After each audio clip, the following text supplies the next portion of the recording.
Maybe I can change my name to Amy Ann Gordon. All I right. could, Amy and Gordon. Good evening, all. This is the September 8th meeting of the Water Resources Advisory Board. Will now come to order. We apologize for any delays. We're having some technical difficulties on this point. So Brad member Amy Broughton and I are sharing Amy's screen for tonight, I think. We've got our whole team involved, including Steve Maxwell calling in remotely. So thank you, Steve, for making the time. I think, Joanna, if you would like to read the opening messages for meeting participation. That sounds great. I will. Hi, my name is Joanna Bloom, and I'm serving as the technical host for this meeting. We'll start by sharing a few slides of the virtual meeting rules we follow. These rules are in place to find a balance between transparency with community members and security that minimizes disruptions. We do need a full name associated with each person's participation in open or public comment, and we cannot unmute you without it. If your full name is not currently displayed, and I'll update Amy and Gordon's here in just a moment, please change it or send me a question in the Q&A function, and I'm happy to change it for you. Please note that there's no chat feature for this meeting. The Q&A function is enabled and can be used to address Zoom connectivity issues only. If you have any issues with that, you are welcome to text me, and I can try to troubleshoot through my cell phone at 303-817-1742. Members of the public may be unable to control their audio and video features. Video is limited to city officials, employees, and invited speakers only. I'll unmute you when you're recognized to speak. If you're on a phone, you may need to press *6 to unmute yourself. You can indicate your desire to participate in open or public comment by using the raise hand function found in the participant box, or you may press *9 to raise your hand on a phone. I'll call your name when it's your turn to speak and announce the name of the next speaker on deck. And after I've unmuted you, please say your first and last name, and a 3-minute timer will be displayed, and we'll start once you begin your comments. Thanks so much for your participation. Thank you, Joanna. Our first agenda item is to approve the July meeting minutes. Are there any comments from any of the board members for the July meeting minutes?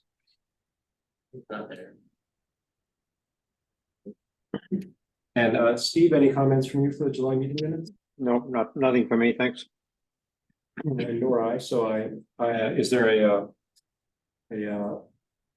movement to approve the July meeting minutes? Does anyone move? A second? Second. All in favor? Aye. So the July meeting minutes are passed unanimously for nothing, with John Bergeron absent for that meeting. At this time, let's go on to the next agenda item, which is the virtual public comment. And so virtual by virtual people who are here. And again, this is on matters other than what we'll be speaking about today. So things other than the 2023 water efficiency plan updates. Great, thanks so much. And I do see 2 commenters. We'll start with Lynn Siegel, followed by Becky Davies. So Mary or Meredith, if you're able to show the 3-minute timer. Lynn, I'll get you ready to unmute here in just a second, and we'll hear your comment.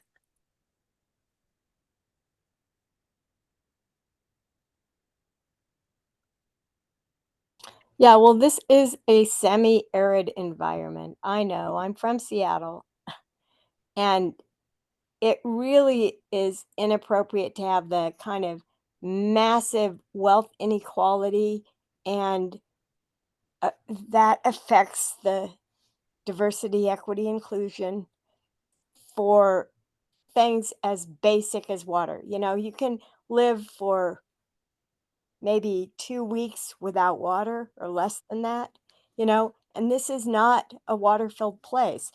Gross reservoir expansion, you know, look what happens in Libya, you know, and then we've got Rocky Flats here. So when these watershed dams break over time, which they eventually do, then we have major disasters, especially because we had a plutonium trigger plant here that's going to have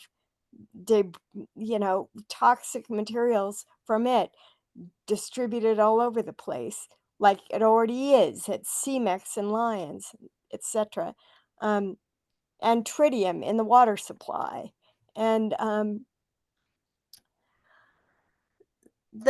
I just think RAB needs to be, well, for one, from my understanding, OSBT got CU South dumped on it, and the open space has to be disposed of in order to for CU South to do their thing. And if they do, I discovered finally that we still have an option if the OSBT, and I'm sure that they will, knowing who's on the OSBT, will approve the land disposal to CU South, then we have 60 days for the public to get together signatures for a ballot measure to go to the public to ask them if they want this development and if they want to give the land in order to make it happen. But there's also the matter of CDOT and the flooding, and that's a RAB issue.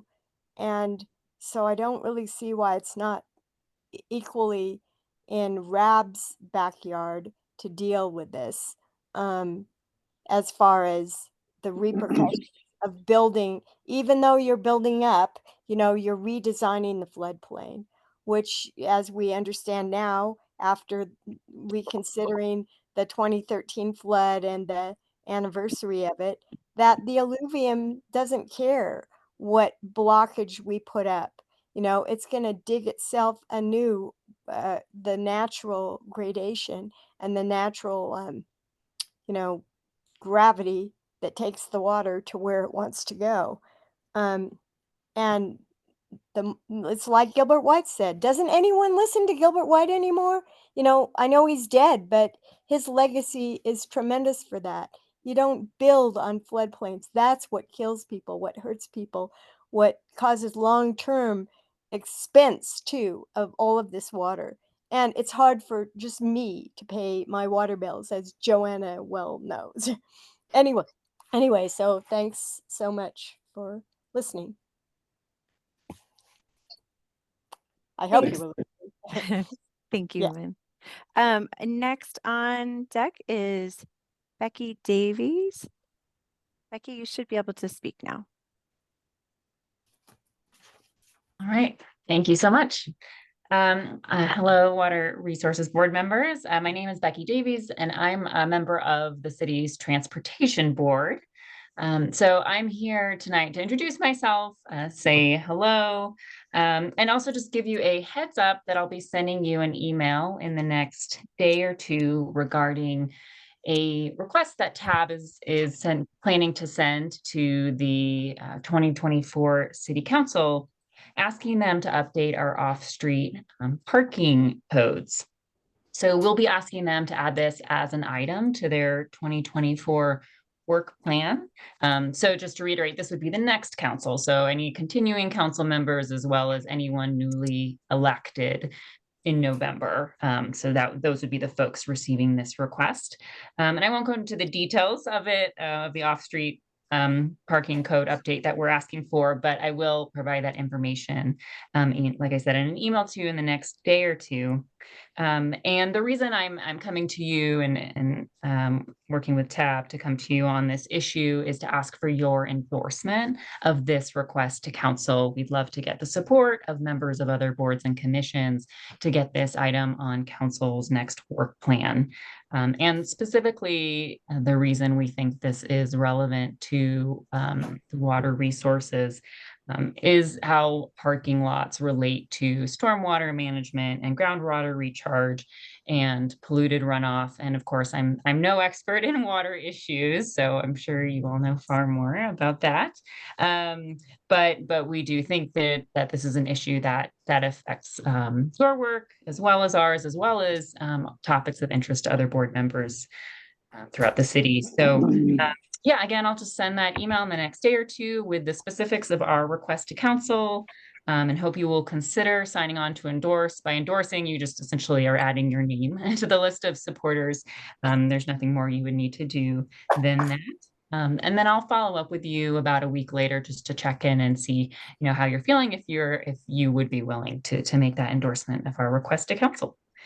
So thank you in advance for considering that and also for your contributions as a board member.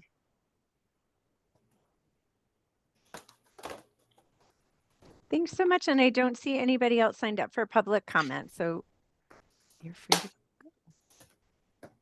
Well, thank you. I have two follow-up comments to those public comments. One, and this is directed to Joe Tadeucci, our utilities director.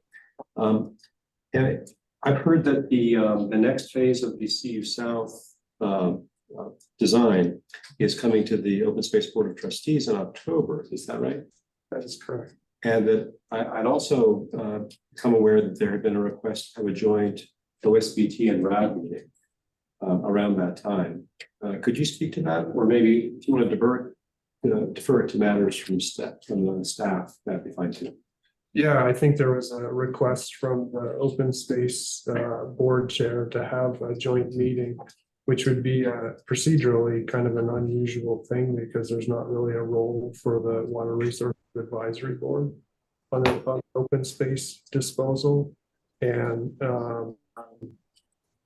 I think similarly, one of the public commenters had requested or expressed a sentiment that RAD should be involved in more things related to CU South, and just process wise at this point, the board is acting on the capital improvement program. And when I talk about CU South, I'm also talking about the South Boulder Creek flood mitigation project. We use those synonymously in the city, but we're talking about the same thing. And so at this point, in terms of the RAB's purview, it's really just down to the. Okay. And then my second follow-up from the public comment period is with Ms. Davies' commentary about asking for our endorsement.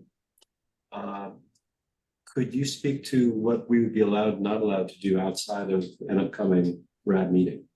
Yeah, and always appreciate the presence of another board member and interest in utilities and water resources items. I was thinking about that as the request was made, and I'm not sure if the commenter had maybe checked beforehand. Chances are they have, but I can certainly follow up with the city attorney and find out procedurally what's allowed and whether the board could do a formal endorsement, or it could be that maybe as individual community members, you could endorse something, but I would be speculating. I hadn't heard a request like that before, so I'm going to have to check. Okay. So Ms. Davies, this is something that might have to be deferred for a little while until we can hear back from the city attorney, because all the boards take open meetings rules very seriously, including this board. And so I don't want to engage in something that would be not as part of a public forum, even though we in fact might all be eager to endorse this, but we just have to find the right forum and the right time to do that. And you reminded, well, a couple of things. I don't think I introduced myself. I'm Joe Tadeucci, the utilities director for the city. And on this subject, the commenter had talked about the 2024 council, and so might be anticipating what has been a somewhat annual practice of council asking boards for an annual letter. That may be done every other year now, with midterms and work plans lasting a couple of years, but that there may be some time as well before there'll be an election here in November and a new council sitting. And so I suspect that's what was intended by the letter. It's getting that information to the next council for 2024. Thank you. Why don't we move now to the main agenda item for tonight, which is both a public hearing and consideration of recommendation regarding the 2023 water efficiency plan update. That sounds good, and I will introduce this item. So it is the water efficiency plan tonight that we're seeking a board recommendation. And the efficiency plan is required by the state of Colorado. Municipalities like ours have to submit a plan every 7 years. It's a regulatory requirement. And people might be more familiar with water conservation, essentially a water conservation plan that we're talking about. And the efficiency plan procedurally is similar to the drought plan that the board reviewed and made a recommendation on last year. This one, the mechanism for approval is city manager approval because it's an operational plan. But given this board's purview, having a recommendation from RAB is important as well. And so we will bring it to the city manager for approval, but we also plan to brief city council on it at a later meeting, I believe in November. And Kim Hutton is with me tonight. She's our water resources manager and will be leading the presentation. Before I turn it over to Kim, I did want to express a thank you to John Bergeron, who I can't remember which month it was, maybe late last year or possibly during the retreat. We discussed an invitation from staff to have a board member participate, and given John's background in this area, just vetting the plan and the process and attending the public meetings with us has been really helpful, similar to what Ted Rose, a former member, did with the flood master plan. So really appreciate the extra time that John put in and the feedback that he has given us. In terms of the engagement process, I had mentioned that this is a state required plan, and the state also mandates a formal review period.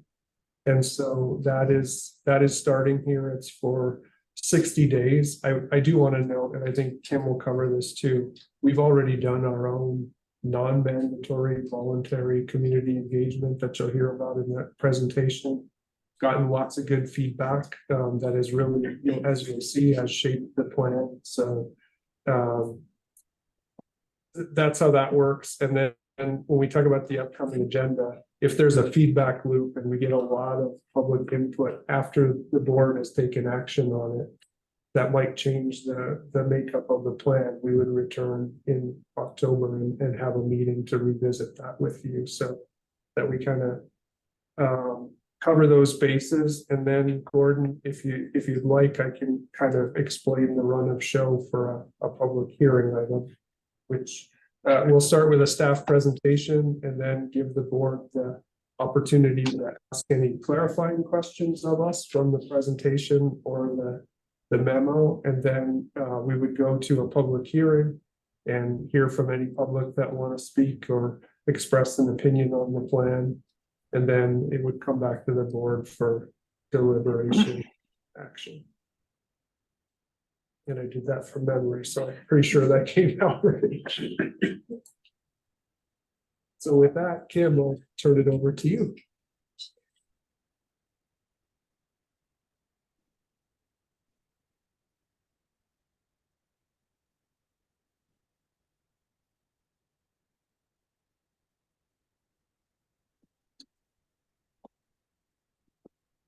Great. Okay, ready to go here. Hi, everyone. My name is Kim Hutton. As Joe said, I'm the Water Resources Manager for the City of Boulder, and I will be doing the presentation tonight, but I would like to acknowledge a couple other people.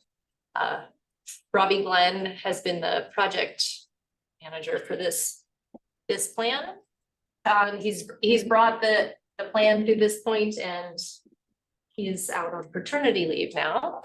So he opportunity to present to you tonight. I'd also like to acknowledge Martin and Wood, who are our consultants who have been supporting us through this plan throughout the entire process. So the agenda on the screen for the presentation tonight, I'll be giving an overview of the process for updating the plan. I'll talk about some historical water use data that we took a look at as part of this update. I'll provide an overview or summary of the engagement process, as well as some of the outcomes or findings from the process, and then be discussing recommendations, 4 new water conservation programs, projects. Joe mentioned the public hearing, and we're seeking a recommendation from RAB as well to the city manager. We'll have time for questions and feedback as well. Okay, so what is the water efficiency plan? And we use the acronym WEP that's throughout the document, the plan that was attached to the RAB memo. As Joe mentioned, it's in 2004, the state passed the Water Conservation Act, and that was the legislation that requires water providers or retailers who sell more than 2,000 acre-feet of water per year to have a state-approved water efficiency plan. And as Joe mentioned, part of that regulation requires the plan to be updated every 7 years.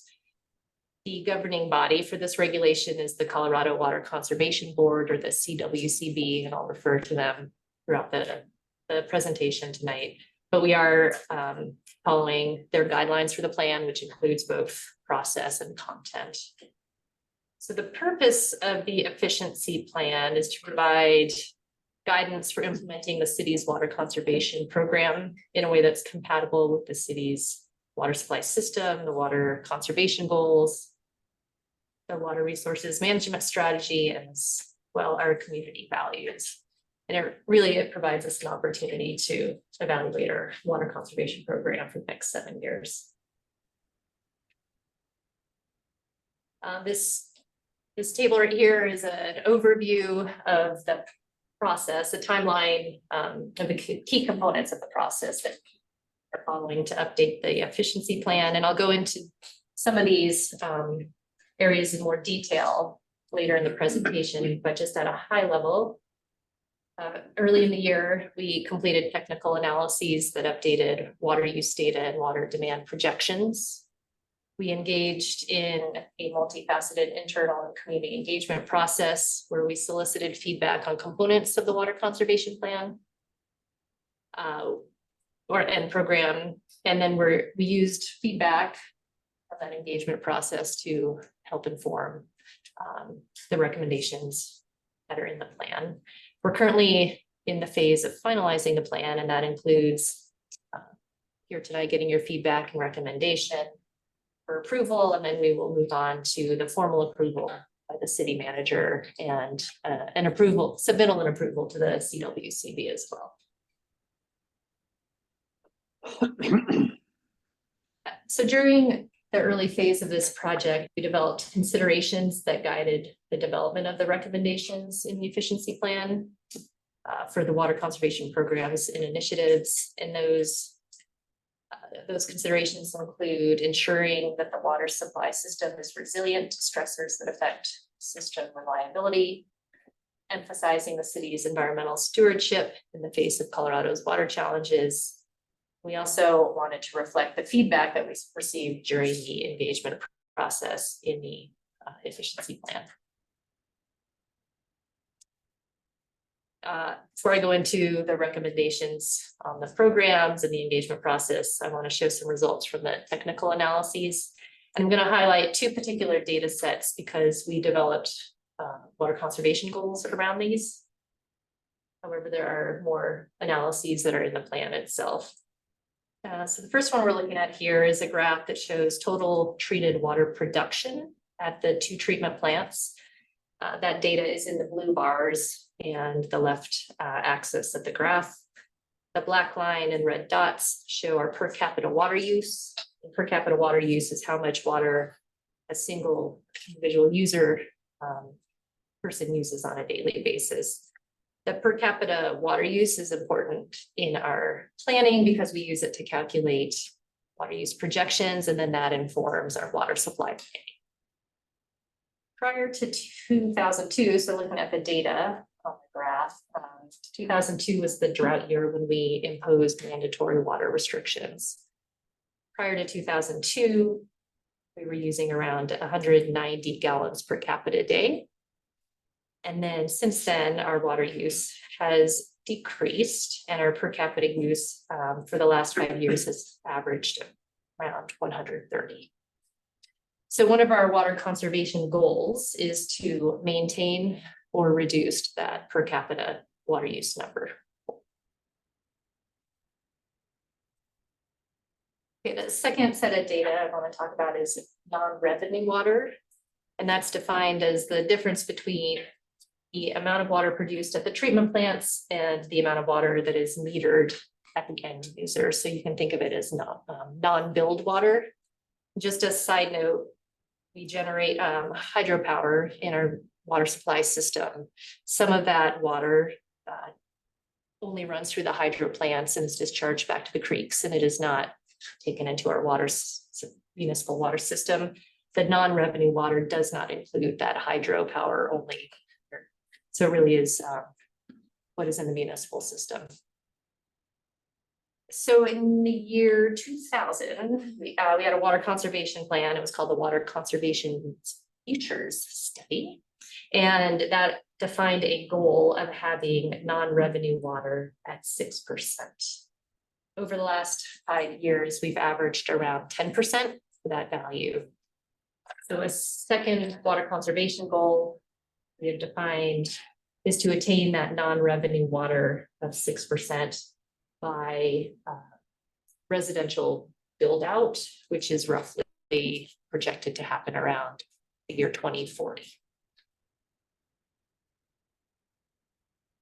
All right, so in summary, the water efficiency plan identifies quantitative water conservation goals, 2 of them of no increase or reduction of per capita water use and an improvement in system water loss to the level of 6% of non-revenue water.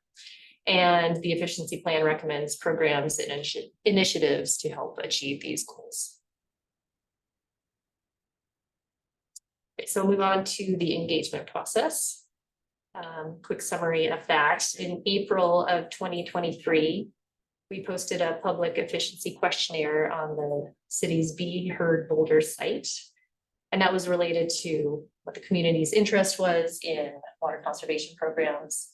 The questionnaire was published in English and Spanish, and we received 595 responses. So we're pretty happy with that. We also in April met with staff from 9 departments to discuss obstacles and opportunities for water conservation in city work, and this has helped shape some of the projects and initiatives that are described in the plan as well. We met in May with a community group that's called FLOWS, and they're part of the University of Colorado. FLOWS is leading work in water efficiency and environmental and social justice in the community.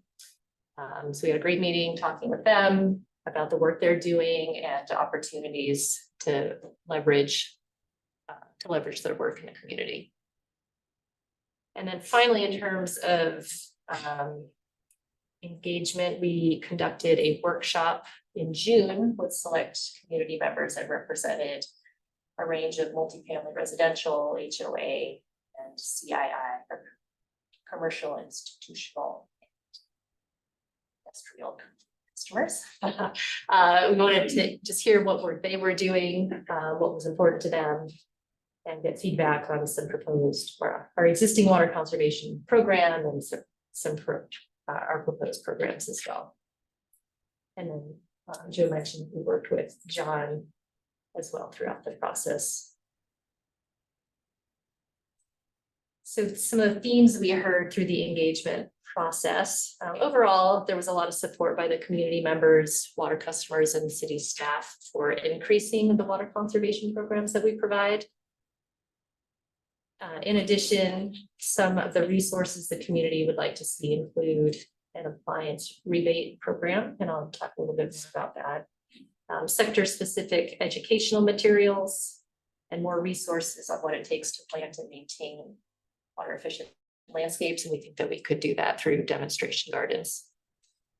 The engagement process also identified opportunities to partner with customers and community groups, opportunities to improve our communication to the community on our water conservation program and just general water conservation information. We also heard that the public wants to do the right thing, but they just would like some resources to help them do that. So we're really happy with the engagement process. Have a lot of great feedback and just learned how interested the community is in engaging in water conservation. Based on the feedback from this process and then reflective of those guiding principles that I talked about a few slides back, we developed several recommendations for water conservation programs and initiatives to either continue or new ones to pursue during the next 7 years. And I will go over those the next few slides. So we broke those recommended programs into 4 categories. The first one I'll talk about are foundational programs. Foundational water efficiency programs are under the city's direct control, and they include things like metering, water billing, and monitoring water use and water loss. So some examples of program recommendations include integrating water conservation into other city planning efforts, investigating non-revenue water and strengthening our water loss program, evaluating customer water budgets, and there was also some interest to perform a feasibility study for advanced metering infrastructure, or AMI, and that's technology that would allow customers to have real-time water use information. Next category is technical assistance and incentives, and these are programs that aim to increase customer water efficiency by providing either a service or better equipment, fixtures, appliances, and technical support. So some programs in this category include assisting income qualified customers with fixture or appliance upgrades or replacements, and improving water efficiency within the city's municipal irrigation systems. We do a lot of the technical assistance programs right now through partnerships we have with PACE and Resource Central. The next category is education and outreach. And through this, through these programs, we would convey water efficiency information to the community. Some examples of these programs include expanding the demonstration program, and not just having gardens out there, but again, let's provide some information about how to do it, how much it costs, the effort that goes into it, so people can make a decision if it's worth investing in. There's a recommendation for establishing a landscaper water efficiency training program. And finally, building more partnerships with our existing community groups. Right, and then the last category are rules and ordinances, and these can be cost-effective ways for municipalities to increase customer water efficiency. The primary thing that we would like to do through the rules and ordinances would be to evaluate our municipal code, or the code, the regulations, rules and ordinances, and look for opportunities to support efficient water use. So some examples of that would be the vegetation height code that would allow for native grasses, which tend to be taller than grass. Another recommendation is to retrofit rental properties with water efficient appliances on the resale of those properties, and that would be done through the rental property permitting program that we have. And finally, just looking at or evaluating water savings potentials related to new or redevelopment. So new funding and staffing may be needed to support the implementation of all of these programs that we have recommended in the plan. And until our future resources are known, in the meantime, we will prioritize efforts with our existing resources and implement as many programs or recommendations as we can. And then just a final point related to the outreach and engagement efforts. You can see the difference in the colors up there, but everything that's in blue, those were the programs that were directly informed through our community feedback. So this plan really is reflective of what our community interests are. We're really happy with how that turned out. And then under the foundational programs, a lot of those came from the input from city staff. Okay, so next steps. So we're here tonight in seeking a recommendation from RAB that the city manager approve the plan. Joe mentioned that we have a state required 60-day public review period. So we have posted the plan on the Be Heard Boulder site for that public review. That will be posted until November 19th. So it's a little bit longer than 60 days what we're doing. The plan was posted last week, and thus far we've received one comment. It was a comment related to some of the climate change narrative that we have in the plan. And as Joe said, if we anticipate any substantive changes to the efficiency plan itself as a result of this public review process, we will return here in October. So we'll keep an eye on how things are going, the feedback that we're getting through that process. In November, at the November 16th council meeting, we will make a presentation to council under matters from the city manager. And you mentioned council is not taking action, but they will have an opportunity to provide feedback either through the public review process, and they've received a heads up that this plan has been posted for public review, or at the city council meeting as well. And then in December, we will finalize the plan. That includes approval by the city manager, and then submittal and approval, submittal to and approval by the CWs. Okay, so I think we can move on to the hearing component, but as we're seeking a recommendation from RAB, here's some suggested language for you all to consider.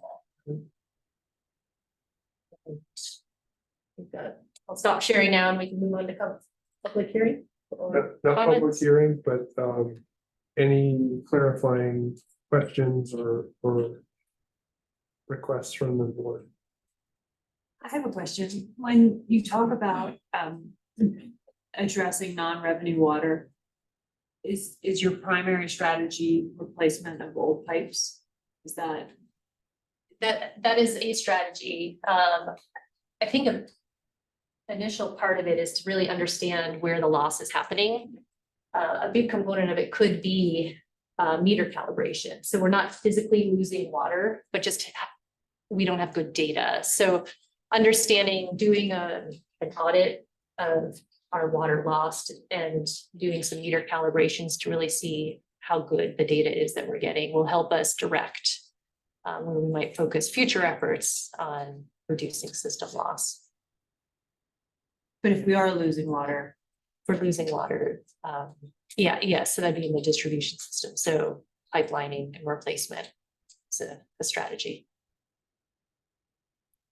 Another component that we think is probably a factor is that we flush pipelines in the distribution system, meter or hydrant flushing as well, and those activities are not metered, and so we don't actually have a sense for how much water we are losing through those practices. So that would be another thing that we could do. maybe it's not significant, but there was the year where 13% sort of like this bump. Just wondering what if it was just leaky pipes, like why would that happen? Yeah.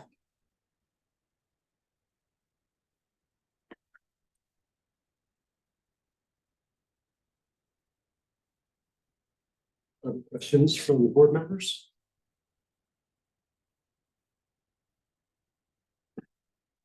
I have a number of questions or comments on the plan itself. Maybe those would be better heard after the public comment period. Sure. Okay. One clarifying question I did have that might be pertinent at this point in time, though, is Kim, you had said that the plan is posted on the Be Heard Boulder website. There is a faction of the public who isn't that computer savvy or has access to computers. I'd like to request that hard copies be made available at the main public library and perhaps the other public libraries. And that, again, for those people who aren't of the internet age, that a mailer be put in the next monthly bill that gets mailed to people. Yeah, and so with the bills, we tend to book that schedule well in advance, so I don't know that I can commit to that, but we can look into that to see what our options are for that. Or if it could be printed on the bill itself, because sometimes there's a little paragraph box available. An insert would work. But this would then make the plan available really to the full spectrum of people in the city. Thank you. You could just put a QR code or the location. The tech savvy people not being able to. And say, this is also available at the library instead of creating a whole like abbreviated sheet for the efficiency.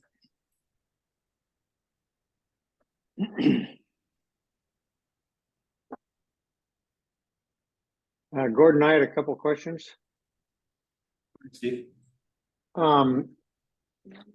Kim, could you give a quick sense of, in terms of the gains in per capita efficiency that Boulder's been able to accomplish over the last 10 or 15 years, how does that stack up against our kind of peer group or other, similar metropolitan areas in Colorado or along the Front Range? So we've looked at some peer communities along the Front Range in terms of what current per capita use is. And I'd say we're somewhere in the middle. So we're not the most efficient. There are some other communities that are very aggressive with their water conservation program.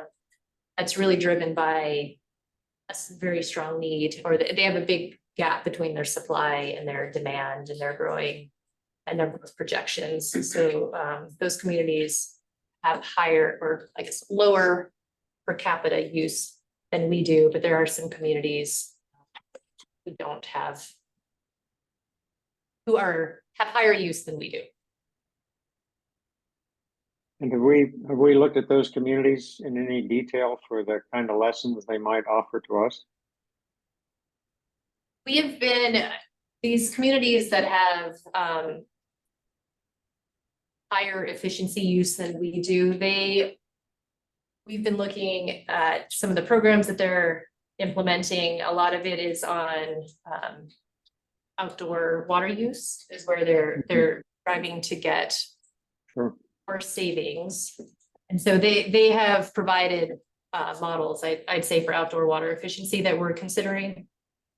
We've been looking at indoor water use. Really, a lot of the savings are driven by industry efficiency.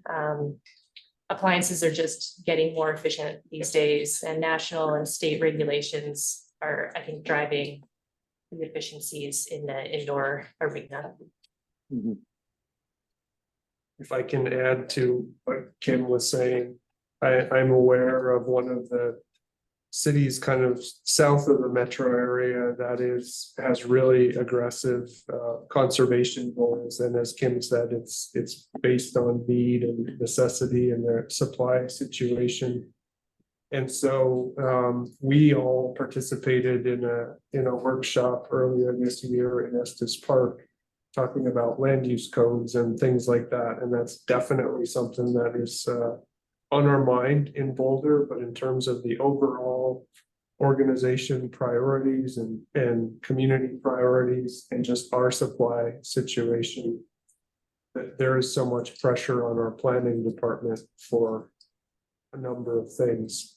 That's just not where we're at right now in terms of our work planning. But at some point, I think we'll keep moving in that direction. And this is a state required plan, but it's also has to do with resilience, and there's fire and other stress on systems, and thinking about all of those things holistically. Some of the like xeriscape measures and things are really good for water efficiency, but maybe not so much for fire fuels. And so we've started to have those conversations internally as well, and really thinking holistically in the city about resilience to natural disasters in general. I guess the other quick question I had, Kim, just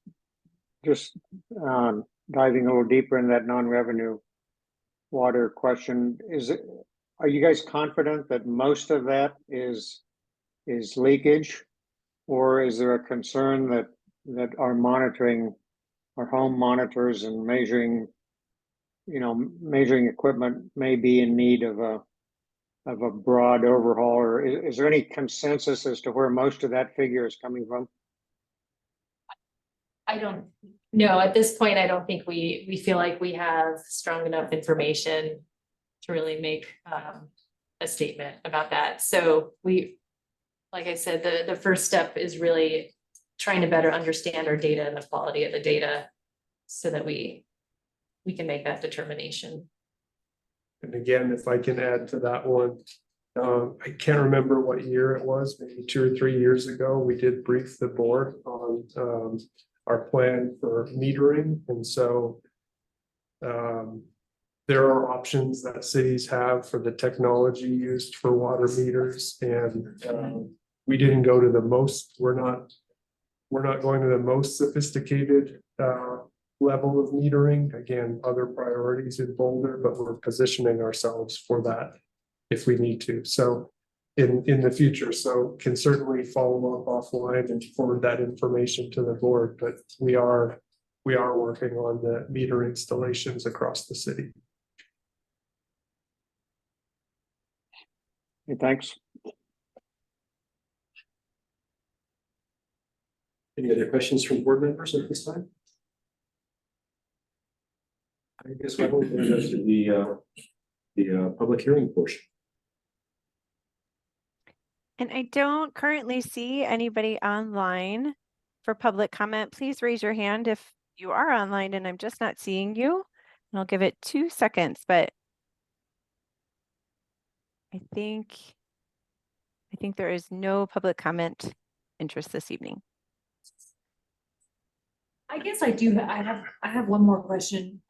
When it comes to outreach and education around water conservation, what are some of the approaches that Boulder has taken in the past that have been able to reach the most people, and do we think have been the most successful? I think what we've learned through this process is that we have not been very successful in the past at reaching a broad audience. So I would not hold that up as a model for how we want to move forward. I think moving forward, when we met with the community group, the CII, the multifamily residential commercial sectors, I think what we heard from them is like, and even through the questionnaire, I think people are just thirsty for information and we're not reaching them. So having more meetings with some of these larger water users, they want to compare notes with each other. What are other large institutions doing? A lot of them have sustainability officers, and they just want to work with the city and each other, really finding a way to justify investing in water conservation. So maybe some ongoing community meetings. We found, I think people have said, there's not much on our website, right? So even having educational material on our website, and if you look around at some water efficiency organizations, there's a lot of how-to guides. I think people are wanting information on the website, these how-to guides.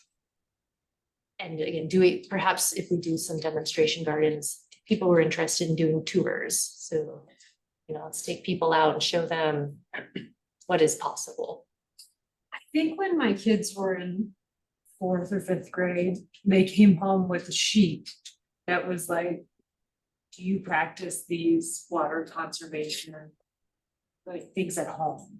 Do you have water efficient appliances? Do you have, do you water your lawn, in very, very early morning or in the evening when it's dark? Those kinds of questions, which puts a little bit of pressure on parents and families. So I did think that was sort of, I didn't know if the city of Boulder had actually created that sheet or helped with that educational material, but we do, and Kim was maybe going to speak to this, but we have the Children's Water Festival that we've historically been a big sponsor of and organizer of over the last several years. Kind of had a little hiatus during COVID, but we just had that last year, and so definitely sharing with the school-age children. I'd be willing to bet that's where that information came from. And then we've talked about the racial equity plan with the board last year, and we have the racial equity instrument, and that was applied to this plan to consider making sure that we're reaching across the community. And Kim mentioned the FLOWS program, which has an aspect of that as well. So we're constantly trying to improve.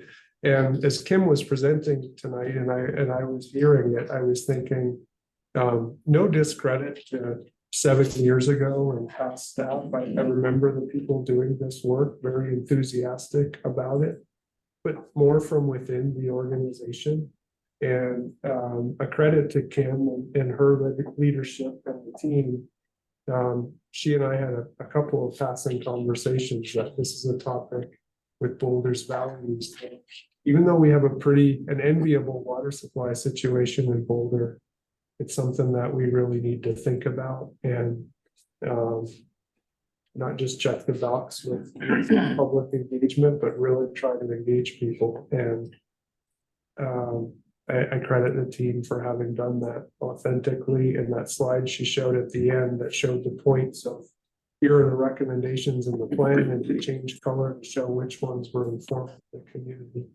That's as good as it gets for a city plan. So, And if I can just highlight again the mention of FLOWS, I think there are probably a lot of organizations, community organizations, who they have they're already embedded in the community. So I think one thing the city struggles with is how do we reach certain sectors of the population, and through this engagement process, we've become aware of organizations that are out there and they're already involved in the work. So if we can find a way to work with them, maybe support the work that they're already doing, and in a way that can lift up or provide more support to their efforts, I think we will be successful in reaching more of the population.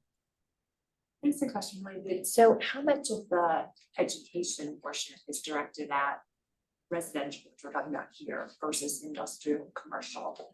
And, in terms of water usage and the benefit of water efficiency, would it be more beneficial to spend more time with the industrial and commercial versus and really tap into like the existing organizations that are doing work with values and the really positive aspects? But if everyone took a 2-minute shower, that's great, but does that really reduce water usage versus an industrial change? And then within the industrial, then it's very sector specific.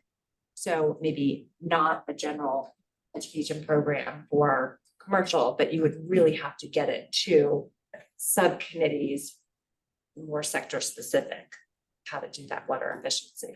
Yeah, I mean, I think overall, there is more savings to be had in outdoor practices than indoor, which would include the commercial CII. But you're right, every sector, I think we've made great strides in indoor single family efficiencies. Right. And that's hard. I mean, I think I love it from the values perspective. I love it from training young minds. But in terms of the adoption and what you really get from water savings, it's a hard conversion right there. Yeah.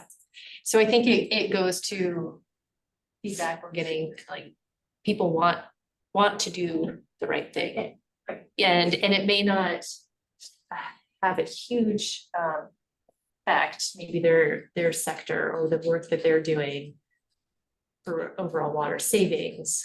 But I think over time, if we can target a little bit of savings from different sectors, we will have there will be more of an impact on our total water use. But I think we just need to also, I think, take some time, which we haven't done previously, to really focus on some of these sector specific needs. Yeah. And that's where you get the biggest bang for the buck. Yeah. Focus in and you have And it's learning from each other. Much more so than reading pamphlets. It's convening these people and this is what worked, this didn't, we tried this. And, it's probably harder to orchestrate than putting out a pamphlet, but it's something to think about if you had a leader in these different sectors or these new chief sustainability officers who want to make a difference, who want to get their name out there. We kind of feed them some of this materials and then say, run with it in your sector. I think there's a lot of potential. Yeah.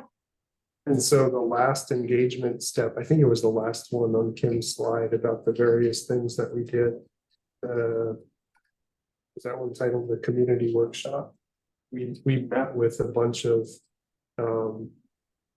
different stakeholders from that very population that you're talking about of the commercial users, Boulder Valley School District, the university, and some of the other big industrial water users. And it's really a different it's a different conversation with them. And just as an example, you might have a grocery store or something like that, or some commercial business, maybe out in the Gun Barrel area, where a landscaper is hired and under contract, and the bill for their water goes to a corporate account in Texas or something like that. And there's just a disconnect in how the water's getting used and how they're paying for it. And so we really had a lot of conversation, and I think that's something we want to work on in utilities. It's like making those connections and creating incentives, and not just be turn the water on in April and turn the landscaper's use and turn it off again in November, no matter what's happening. And so brainstorm with that group how we go about that. I don't know that we've ever had a conversation like that with that population of Boulder water users from the commercial sector. And even all these new tech companies, I mean, that's huge. They're seeing these system cooling systems. And so to just start that conversation and get the information sharing. I think historically, we have relied, this decade or so, though, we've relied on partnerships with PACE, which is a county organization, and Resource Central. And they really have been the ones who've been implementing these programs for Boulder. And it's just, we've had to outsource a lot of the work. And they have done amazing things. So I also don't need to throw them under the bus or anything, because PACE is out there in the community, the commercial sector. They're in businesses doing not only water conservation, but energy efficiency and solid waste improvements, stormwater work as well. So we've got our feelers out in the community, but there is, I think, more that we can be doing. I also just making these little plugs or shout outs to the people we work with. EcoCycle, we've engaged with them as well, and they're the ones that do the at least for us, the educational programs in schools. So we do fund them to go into some classrooms.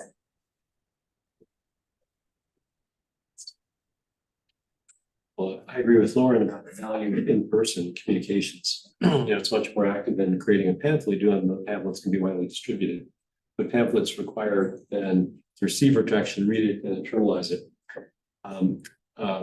Conversations in groups, I think, are highly effective. And I think 10 or 15 years ago, when the Open Space Department was enacting the trail study areas and they implemented sort of the open space access programs which exist today.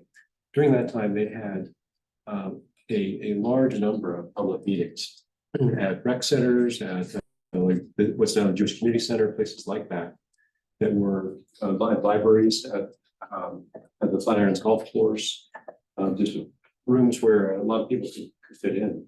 And there are members of the staff who would just be there, sometimes they'd have brief presentations, but by and large, it would just be interested folks coming up and talking to people, engaging one-on-one. So it didn't take a whole lot of prep. And I think that would be an element of the outreach program that really should be added if it's not already there. Because I think focusing on targeted groups is good, but that's sort of self-limiting, as opposed to sending out invitations in some way to the general public saying, here's what we're doing, come, at this place and at this time, and we'll talk about this.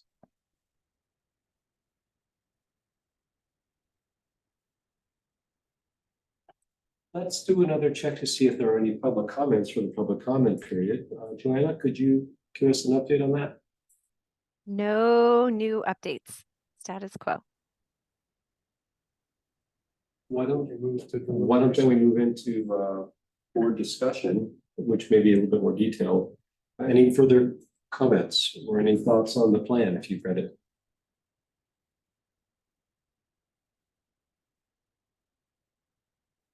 Maybe just quick discussion. So we talked about education, but maybe to highlight some of the other like key methods of water efficiency, like the buckets of them. Back to that slide. Yes. Would you like to see it? I'm gonna pull it up on my screen.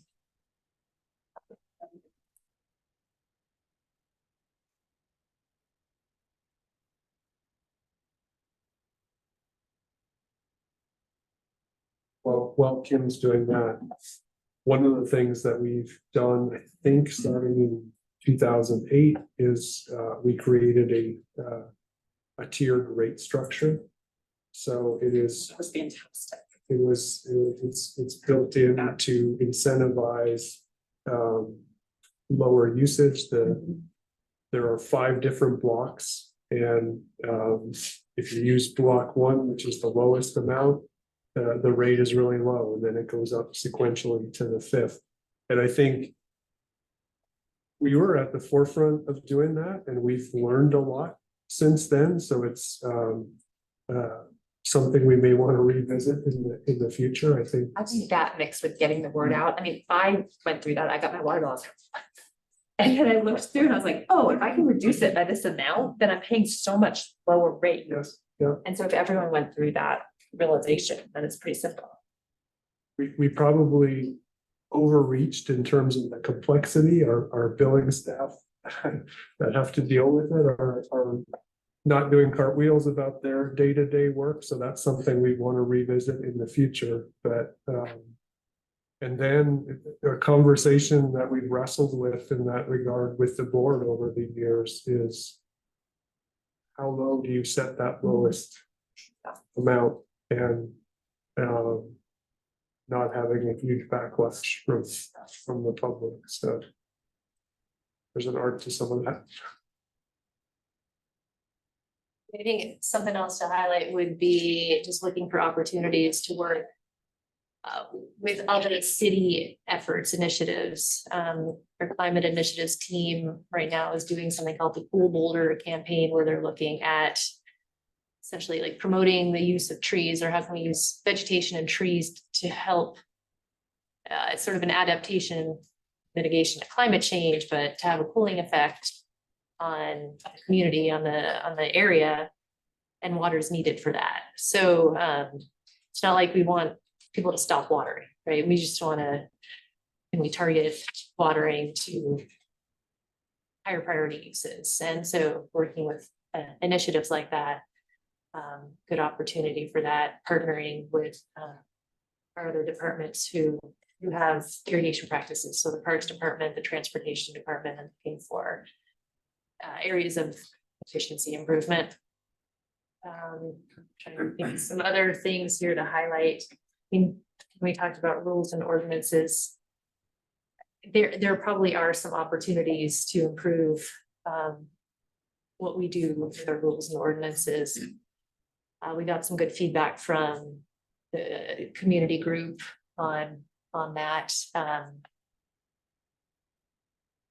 But as Joe mentioned, sort of our landscaping code is not top priority for the planning department right now. So I think we would like to review it and make some recommendations, and then over time, see if we can work in some code changes.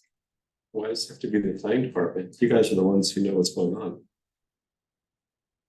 So the planning department, when there's new development and they do development review, and there are land use code changes, it's typically that would involve a lot of staff time from both planning and utilities to to focus on that. And I think it is something we need to do in the not too distant future.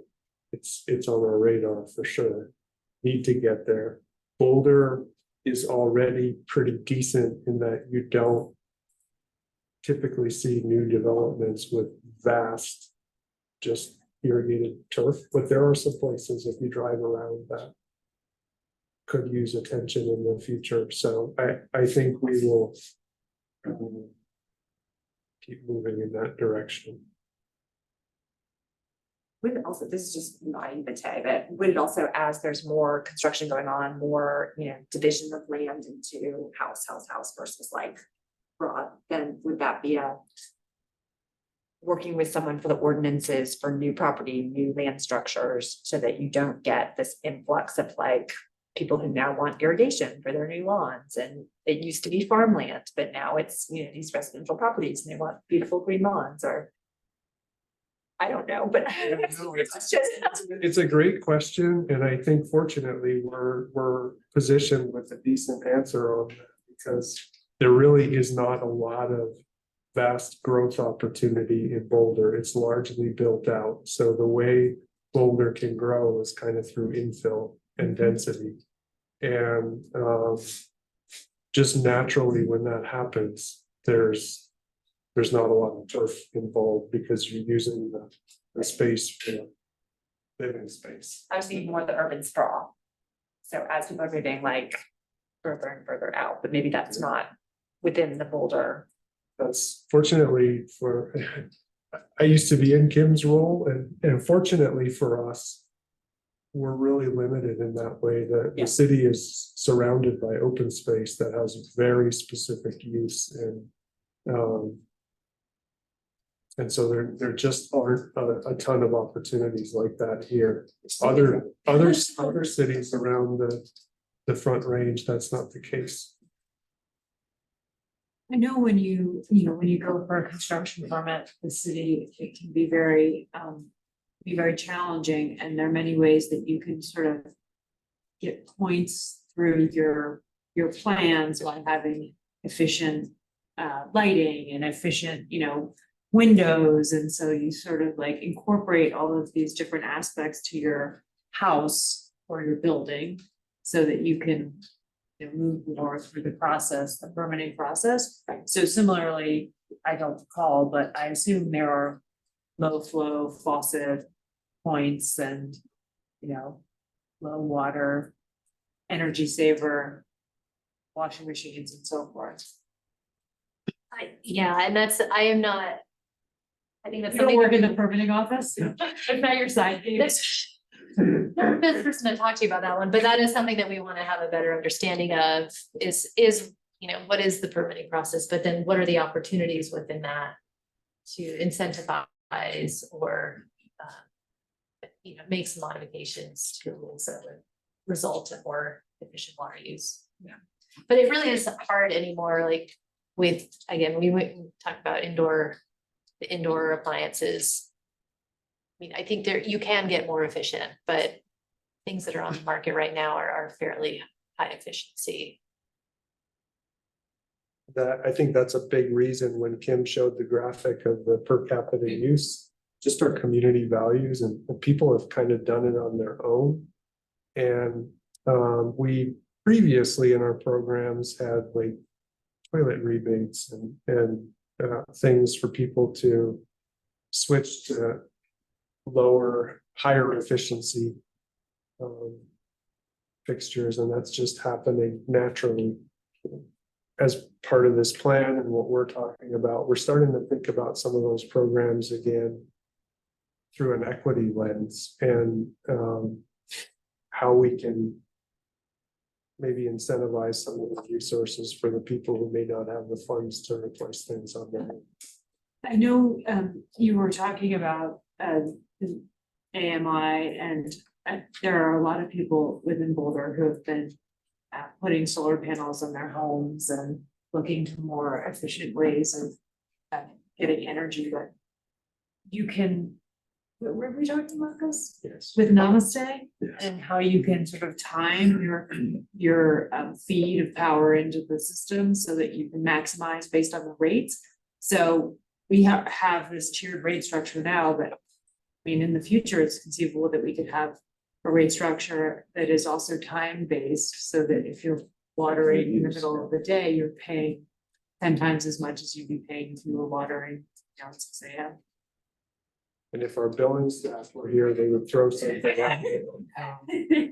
Rightfully, but even our prior director had this thought of seasonally.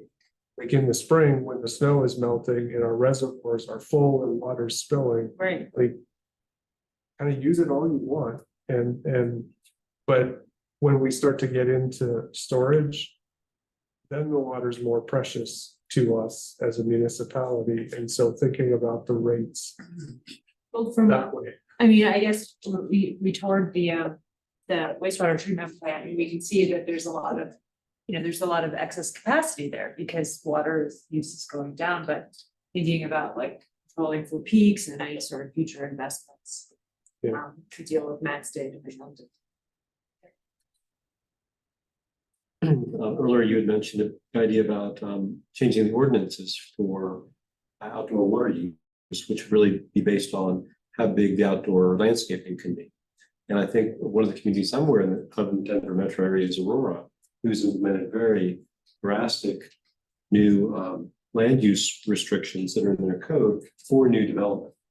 And even though this is largely a built out city, I couldn't help but notice near the back of the plan that you sent us, it talked about the current population and then the population theoretically build out, which is 2040. And it's currently we're about 119,000 people. And it's going to be a 28,000 person increase based on the projections. It's a 23% increase in the population of the city of Boulder in the next 17 years. That was shocking. And I think that's news that needs to get out much more heavily than it does. But it strikes me then that that's going to entail a lot of development, even if it scrapes that turn into duplexes or whatnot. But that could be like Aurora is doing with new development. We could do new and or revised development. And with a 23% increase in the population of the city, it's not a trivial matter to try to implement some kind of water use restrictions for outdoor water use via restricting outdoor landscaping or the footprint of the outdoor landscaping. It does have an effect on a city, like comparing ourselves to Aurora, how you're growing. And if it's urban sprawl compared to infill and more density, there's different water use implications, but we're headed in the direction you're saying. The timing is not right now with where we are as an organization and just what our priorities are and what council's priorities have been. But I see that coming. Our planning department and the reductions in positions in that group over COVID, we're still recovering from that. And everything that council has as a priority kind of lands on that department, and there are things that are just higher on the list. Understood, although from our perspective with tonight's topic, I would say not, because this is the time we're talking about this and we're the group to promote this.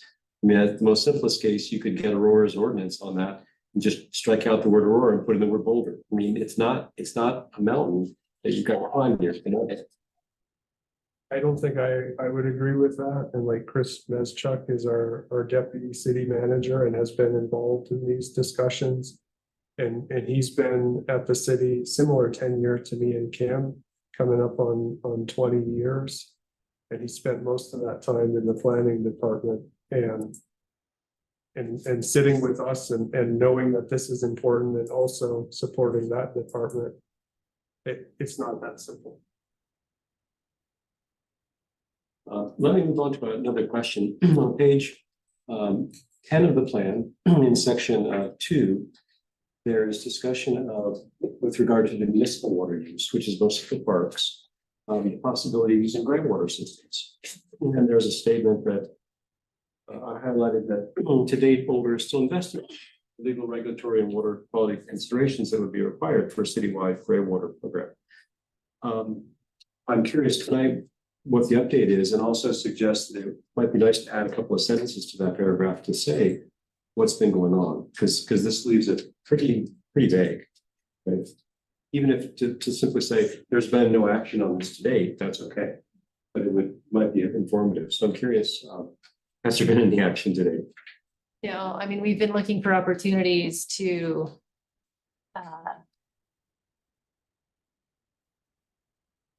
a couple years back, we came to RAB about a pilot project with CU.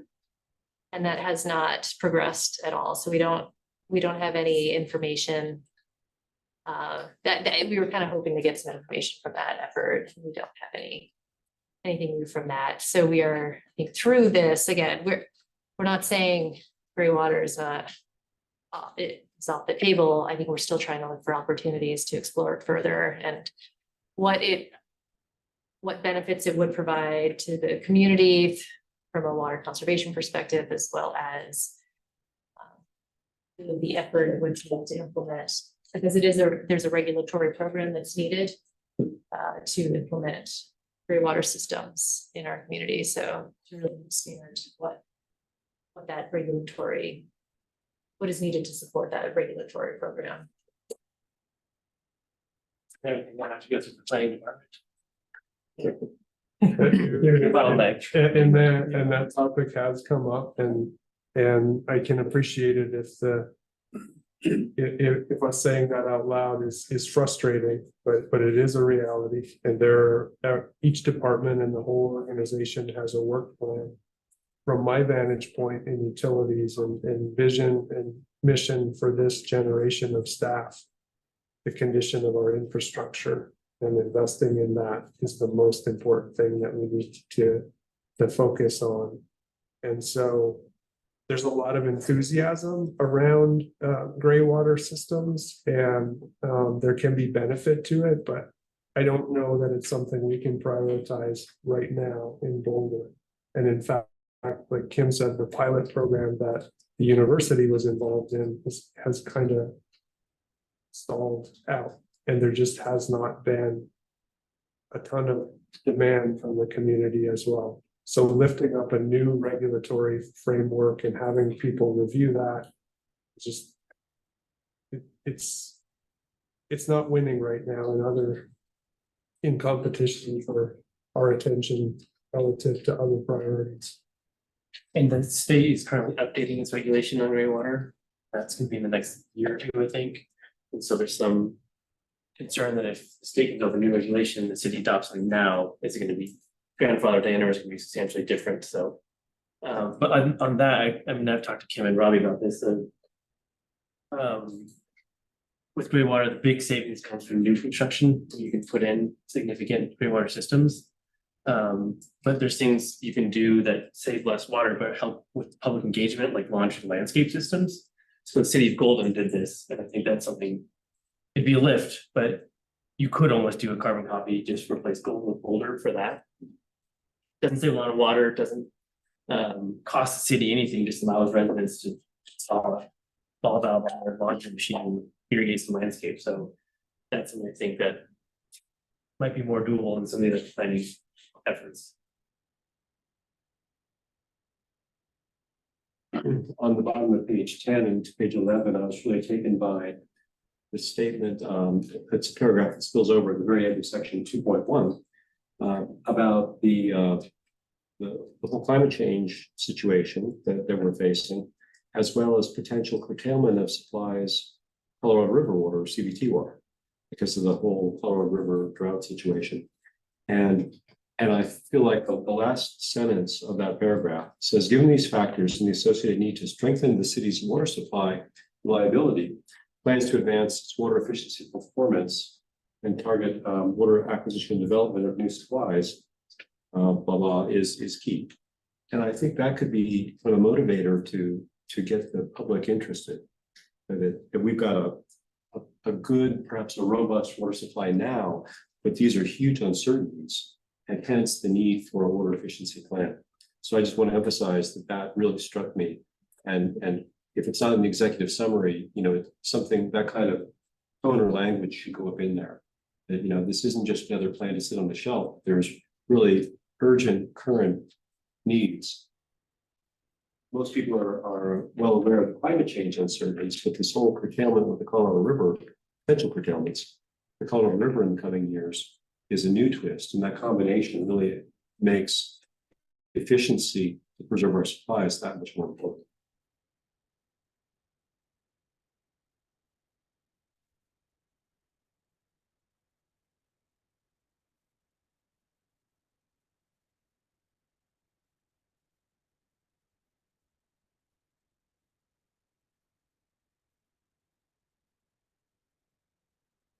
And talking about the customer water budget blocks, which is now section 3.7. There's a note that more of the customers in the CII, commercial, industrial, municipal, and irrigation only categories have water use exceeding the recommended levels. There's a nice bar chart, stacked bar chart, showing that they're kind of in the higher tiers. And to me, this helps focus, kind of Lauren, what you were saying earlier. It helps target the groups who really should get the most outreach. And I know that, of course, the residential outdoor water use is part of that too, because I think you've got a month by month different water use categories by water user. And of course, in those summer months, a lot of residential water users got up into the higher cost tiers. And then in terms of looking at how much water each of these groups uses, I think could be a good guide for where you should focus your efforts for outreach. But it just circled back to me then that the residential outdoor water use, so single family and multifamily residential outdoor use, in summertime could be a place where you could really get a lot of bang for the buck in terms of education.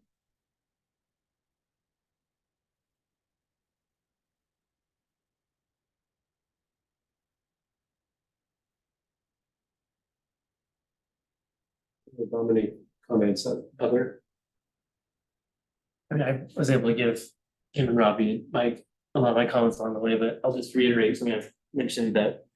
So in the plan, and then as Kim mentioned tonight, a lot of these recommendations require additional funding, additional staff, and it sounds based on this conversation that I felt board members would agree, like whatever we can do to get that additional funding and staff would be great. So I think that was one of my main comments was like, this is a great plan, but until it's actually funded and appropriately, a lot of it doesn't actually happen. So that was my overarching comment that I wanted to get on the record was like, let's allow your staff to fully execute this plan.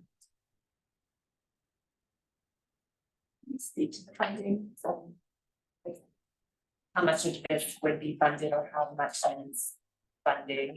Yeah.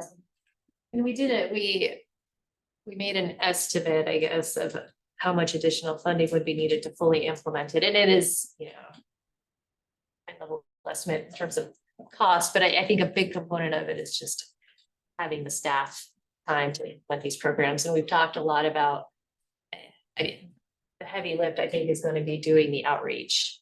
There's so many opportunities for that, but we just don't have the time with the current staffing level to invest in that, or if we invest in that, it takes away from another aspect of the program. Did you use, like, as we were talking about, these chief sustainability officers are trying to prove themselves, they're trying to figure out the next thing, want to collaborate with other chief sustainability officers.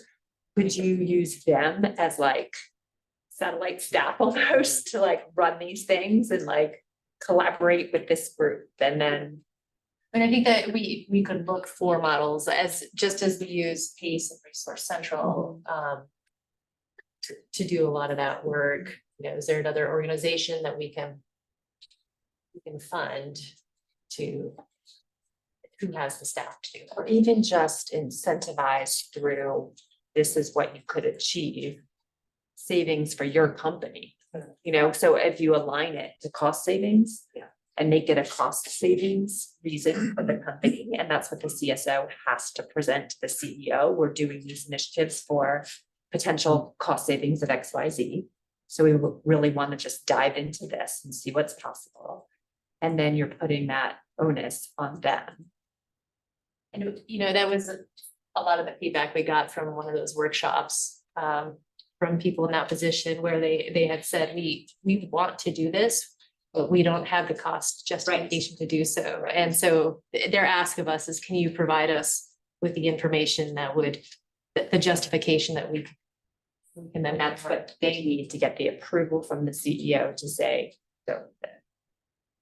But we probably still need another person to Yeah. leverage all of that Yeah. and coordinate.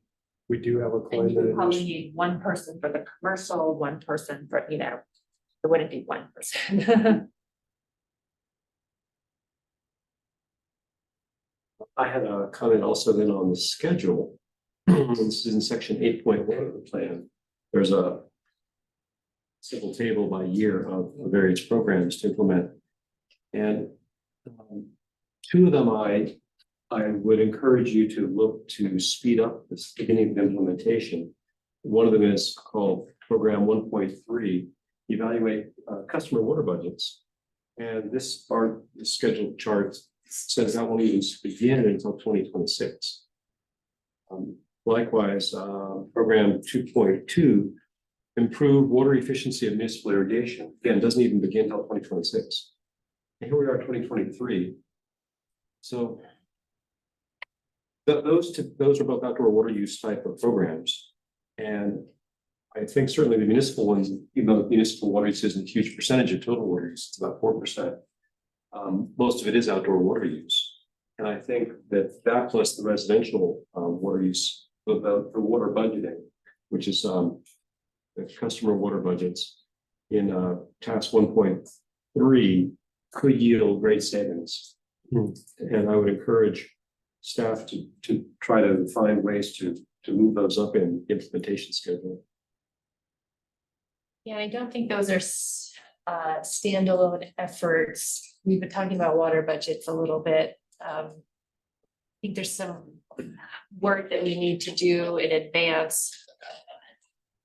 I'm fully versed enough to be speaking about it, but I think we might need to be doing some work with our software system before we can make advances on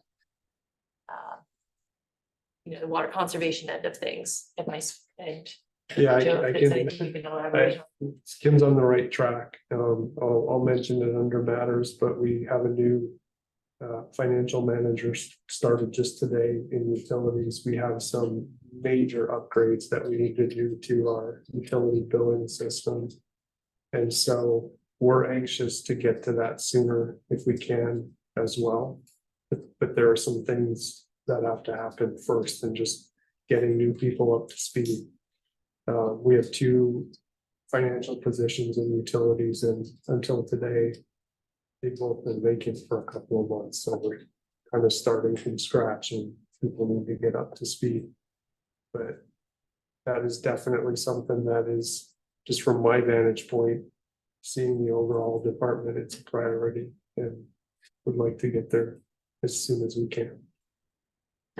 There's, at least for the utility water budgets, the last time it was updated, it was the end, that was the result of a long process, which involved certainly involved a lot of staff time and community outreach. And to me, that whole process is part of implementation. And so that's aside from a utility billing, that utility billing is just like the last step of how you implement whatever the new rate structures are.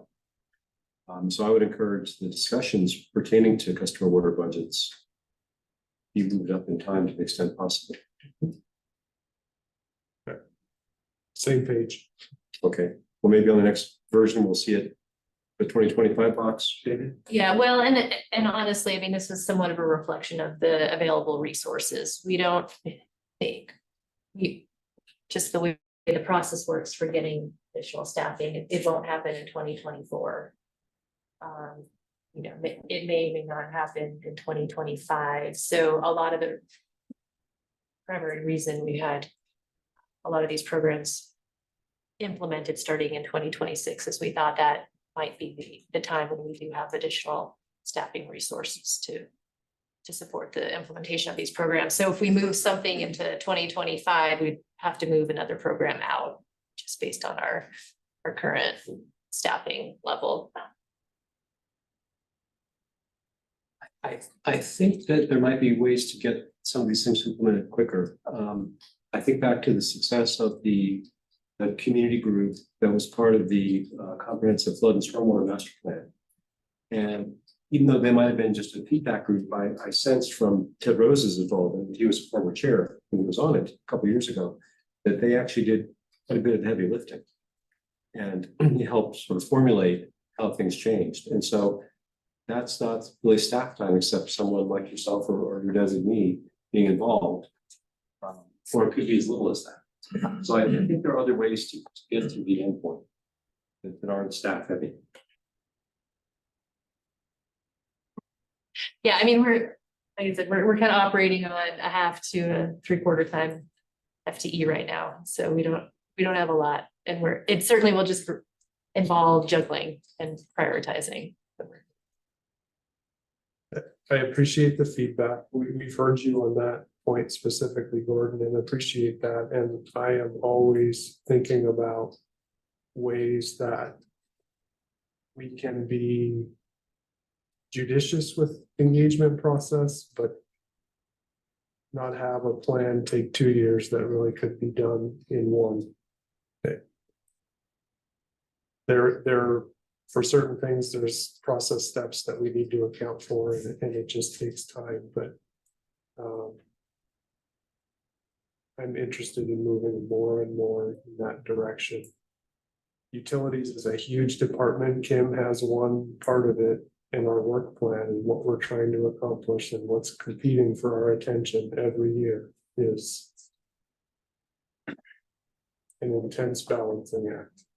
So if you look at a certain thing in isolation and say, well, you should be able to do that quicker. That's true if that was the only thing we were doing, but there is a whole lot to running a $7 billion operation.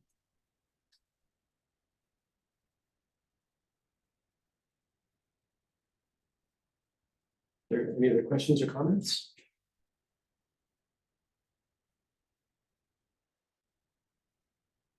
Well, I think that concludes the board discussion portion.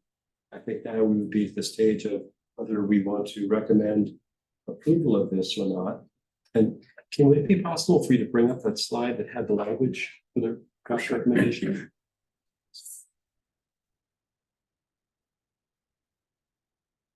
It's not an easy number of keystrokes to get to that. And Kim's getting great practice tonight.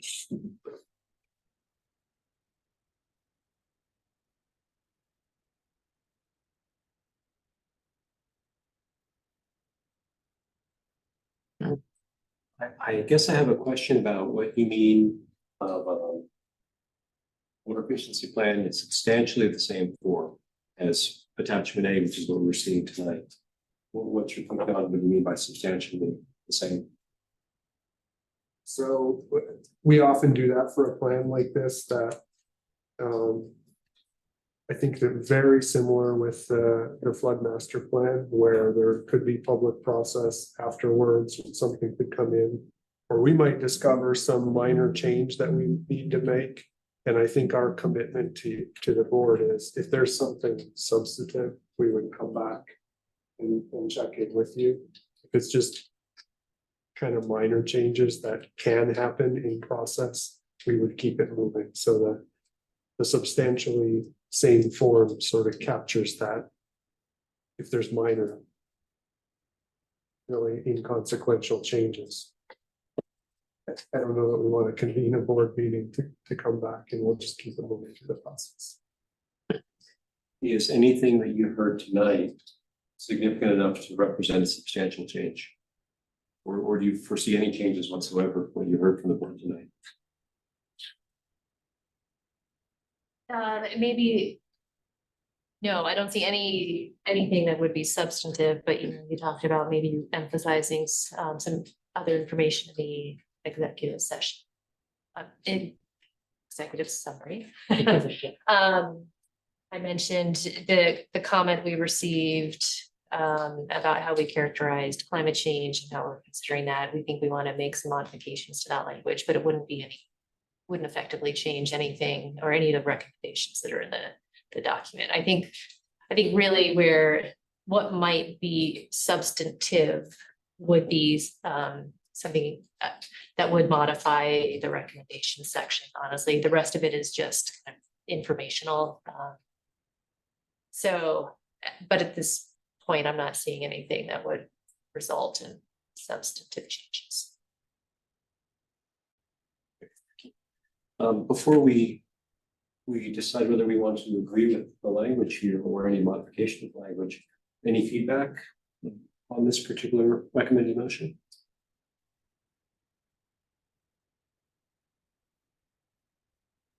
I commend you on the effort in putting together this updated water efficiency plan. It seems like you spent quite a bit of time and effort, engaging with the community, getting input from all people, and it all makes sense. I think everyone would love to see everything happen faster and for some of the codes to change as soon as possible and for us to continue to be really a leader in water conservation and efficiency. But I commend you on what you put together. Thank you. Thank you, John, for participating. It was literally my pleasure. Enjoy. So this is 7 years, so is this 7 years and then this comes up again, or?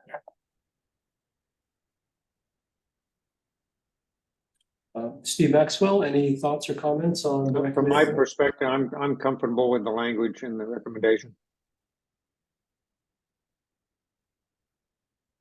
I'm comfortable with the language also. Any suggested changes in the language? No. Could I have is it a nomination to approve? Is that right? A motion. A motion, thank you. A motion to approve? Motion, I motion to approve. second? Second. Well, second, Good. All in favor of the language as put forth before us in the packet? Aye. Good. The board passes unanimously, the language of the recommended motion. Appreciate the discussion tonight. It's an important topic and we will for sure document the feedback and the sentiment of the board, and we heard you. And I'm not sure if we're doing a memo for city council for a matters update or not. I think we typically do, but either way, we'll share some of these themes of what we heard from the Water Resources Advisory Board. Thanks. Thank you, Tim. Thank you.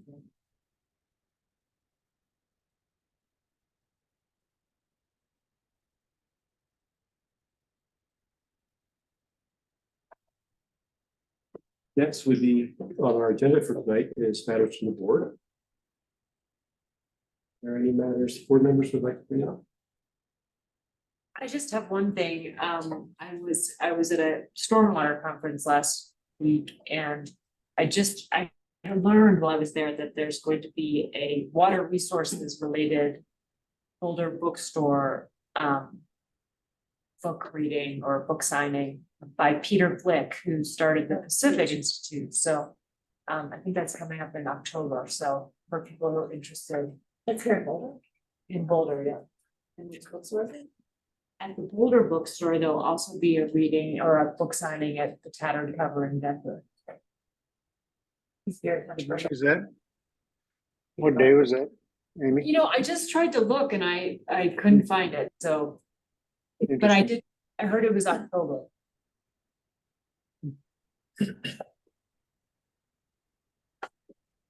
And I would like to note that since I still get paper copies of the water bill. In the last water bill, there was a nice insert noting we're at the 10th anniversary of the 2015 flood, or just 2 days past it. And there was a nice link to a website, and then as well today, Joe sent us a link to an interview on Be Heard Boulder, which also talked about that. So I just wanted to note that, and of course in the local paper, Daily Camera, there have been a lot of articles over the last week or 10 days about the flood. I think it focused on some of the outlying communities more so than Boulder, but nonetheless, I think there's been a lot of press about it. I'm really glad to see that in those public awareness. Sure. Let's then move to the next agenda item, unless there are any other matters for the board to bring up. Hearing none. Then we have matters from staff. And have just a few things, and I'll touch a little bit on the 2013 flood as well, but I think we'll start tonight with an update from our water quality team on the Eurasian milfoil situation at Boulder Reservoir. We briefed the board on that a couple of times, and I believe Kate Dunlap is with us this evening, and Kate is a water quality senior project manager who really keeps tabs on this, and so I think she has just a few slides to share briefly with us. Hi, everybody. And I see Kate. Can you hear me okay? We can hear you and we can see you, so I'm glad Okay. when I cue someone up that they're here. All right, so I'm just sharing my screen. Can you see that now, okay? Yes. Yes. All right. Well, sorry I'm online and not in person, but good to see you all. So today I'm just going to be giving a brief update on the Eurasian water milfoil, which is an invasive aquatic plant species in Boulder Reservoir that was discovered last year. So I gave an update to RAB earlier this year about that. So this time I'm just going to be focusing more on sort of what actions we've taken to date and our planned next steps to manage the plant. So Eurasian water milfoil, as a reminder, it is Class A, which means a high priority aquatic nuisance species in the state of Colorado. And Colorado Parks and Wildlife, they do semi-annual routine spot checks for aquatic nuisance species at Boulder Reservoir every year. And last August, they found a floating sprig of the plant in the reservoir. And unfortunately, during a full survey of the reservoir last October, we were able to confirm that it is fully established throughout the reservoir, primarily in this highlighted area on this map in the western portion of the reservoir.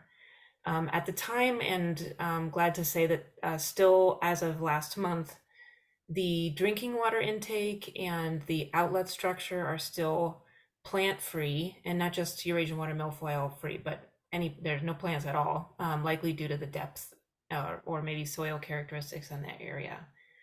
But that said, when we did go out there and survey this area, we found a fairly substantial increase in the amount of Eurasian water milfoil in these western coves. So I would estimate that last October growth was around 15 to 20% coverage. It's now around 50 to 75% coverage in this highlighted area. It's not to say that the entire cove is Eurasian water milfoil, but where it's growing, it's pretty dense. The swim beach area also does have Eurasian water milfoil and northern water milfoil. Northern looks very similar, but it is native and it can still get to nuisance levels though. So I have a couple pictures here just to show you what it looks like in those coves. The photo here on the left just demonstrates the true extent, the full extent of the biomass that we're seeing underneath the reservoir. It's really, this plant grows bottom to top and shades out most other aquatic plant life.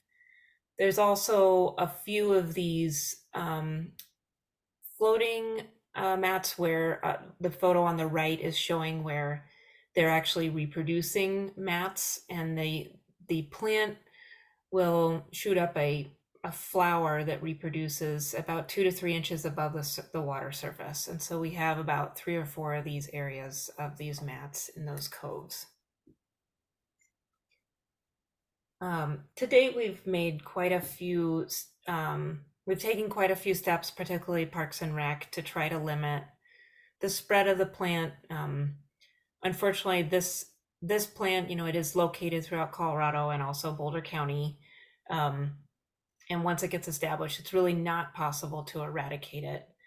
But that said, as soon as Parks and Rec found out that we do have this invasive plant, they began immediately inspecting any watercraft leaving the reservoir in order to prevent the spread. They've also kicked off a pretty substantial public education program to any visitors or any watercraft permit holders.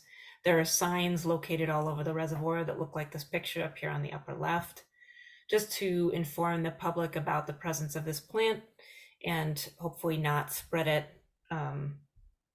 too much further. As I mentioned, we did do that full aquatic vegetation survey with Colorado Parks and Wildlife last October to really map out where it is located. We've also, over the past year, been reaching out to utilities, water providers, and lake managers throughout the country to understand what types of management strategies are being implemented and which ones are more successful or are not really effective, and what kind of impacts these reservoirs tend to incur due to Eurasian water milfoil growth. And finally, sort of the star of the show here today is these weevils. So there is a native to North America weevil that's called the Eurasian water milfoil weevil, and it is a unique type of weevil that actually only eats Eurasian water milfoil, which is fantastic. And they have no known adverse impacts to aquatic ecosystems.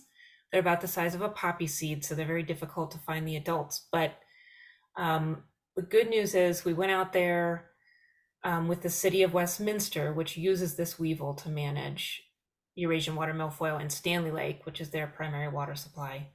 And we did find some evidence that there is weevil damage in Boulder Reservoir. And so that means that these weevils, or some type of weevil, is eating the plant and surviving in the reservoir. That's good news, because I wasn't sure that if we were to introduce this weevil, it would be viable. But the fact that we're seeing these sort of black stems, and you can't see it from this photo, but there's a hole in there, which is where the weevil exits the plant and can kill it. So I don't want to get your hopes up too much. It's not going to eliminate the plant. It's still going to be growing extensively in the reservoir, but at least in Stanley Lake, they've been harvesting these weevils and managing their population for over 20 years and seen that felt like it's been pretty successful in keeping the Eurasian water milfoil at bay. So we have a few planned next steps to manage Eurasian water milfoil and the potential impacts of the plant in the reservoir. First, we are beginning some targeted water quality monitoring within those mats of plants in the Western Coves. So one of the concerns that we have is, just given that sheer amount of biomass, that could present a risk for eutrophication or algal blooms in those Western Coves. And we are hoping to get ahead of that. So we'll be doing some water quality monitoring to assess water temperature and dissolved oxygen levels and pH in those areas. We're also going back out with the same people from Colorado Parks and Wildlife in October. So it'll be 1 year from our previous full survey, and we will map out Eurasian water milfoil to really understand whether and to what extent it is spread in the reservoir. We're also hoping to, working with Parks and Rec and Northern Water, we're hoping to partner with a consultant to evaluate the Eurasian water milfoil options available and recommend which strategies we could or should implement in the near term and long term, including strategies to help prevent eutrophication in those coves, such as aeration or some sort of method to keep the water moving and prevent algal growth in those zones. Finally, we are hoping to relocate some of the weevils from Stanley Lake in Westminster. So I mentioned that Westminster has been using these weevils for over 20 years. They used to be sold commercially, and they aren't anymore, unfortunately. So really the only place we can get them is either if they're already in our reservoir, which they might be, or from Stanley Lake. So so far this has been a really positive partnership. They've been very helpful, and we're going to go out with them next week to hopefully pick up about 100 adult weevils. Our plan is to, if we're able to get 100 adult weevils, would bring them back to Boulder Reservoir and put them on the shoreline, because they are in the point right now where they hibernate on the shoreline. And then they come back into the reservoir around May, and ideally would be eating the plants all season. And then we would continue this process for about 3 years. If it works, that would be amazing. It would take it probably 5 years to see if there's a difference, but it's worth a shot because it's native and there's no adverse impacts to doing so. So that is sort of my brief overview of our Eurasian water milfoil and plan next steps, but I'd be happy to take any questions that you might have.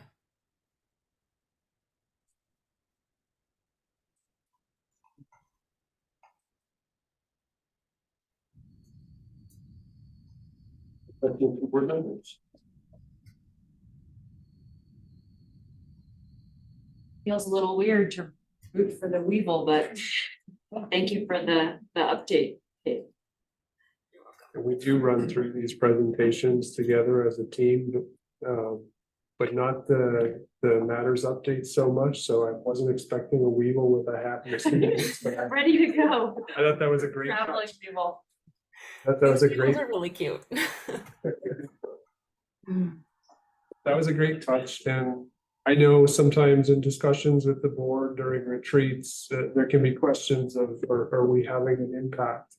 And something a past RAB had weighed in on was the Southern Water Supply Line 2, or what we refer to as the Carter Lake Pipeline. And there was some intense debate early in my career. That project had a lengthy lead up and the price tag was high. And it's the same water source that comes into this reservoir, but it's now delivered in an enclosed pipeline that just improves our resilience to this issue or to floods that wiped out the canal in 2013. And so that is a case where if the board had recommended against that at the moment of truth, it probably wouldn't have, council likely wouldn't have supported it either, and it wouldn't have gotten built. So really impactful things come along. And you all have weighed in on things like the master plan or the efficiency plan tonight. Kate, I have one question before I let you go, and is that do you or other staff members have any hypotheses about where the north wall came from? It's a good question. In short, we don't know where it came from. This plant can spread from just one fragment that can be transported from wind or a connected waterway, waders, dogs, and it can survive for months without any soil or water and then propagate and start a whole new population. So we don't know. It is interesting that it is located almost exclusively on the western side of the reservoir. So my hunch is that it's probably wind or a connected waterway, but I don't have any data to support that. We've heard rumors that there's some upstream reservoirs with this plant, but I've gone up there and CPW has gone up there and we've not seen this plant there, so we just don't know, but likely came from the western side somewhere. Thank you. And thank you for the presentation. Really appreciate that. Yeah, thank you. Let's move to our final agenda item for tonight, which is the discussion of future schedule. I did have a couple more things Oh, I'm sorry. on matters, and I can be really brief. Just talking about the 2013 flood, I did send the interview that I did with our Channel 8. Chris Maschuk, our deputy city manager, was interviewed as well. He played a prominent role for the whole community back then, kind of flood recovery manager, sitting in people's living rooms, and a number of us, I think all of us utility staff in this room were here and were part of it. And there were so many things. There's been a lot of capital improvement work that we've done since then, like the improvements to the wastewater collection system, infiltration into that system, overwhelming the capacity of it, and creating sewage backups in people's basements was a huge thing in 2013. And so I touched on a number of those things that have happened. And that's my cue to stop talking, but I remember it was right around this time. And we have a very predictable runoff pattern every year, and we get snow melt, and it snows, and Barker Reservoir fills up and spills in the spring. And then somewhere in July, we start drawing it down. There's no more runoff, and so we're using that water that's in storage. And I just remember 2013, it filled back up in September and spilled again, and that's never happened before. And there's just so many things like that. It exposed our main sewer pipe to the treatment plant, and that has gone through a lot of process and a lot of thoughtful work to come up with an alternative that improves our resilience. And so construction activities are starting on that within a couple of weeks. And at this late hour, I'm going to stop there, but I could go on and on about the 2013 flood. And I think those of us who were here, we aged in dog years in terms of the recovery from that.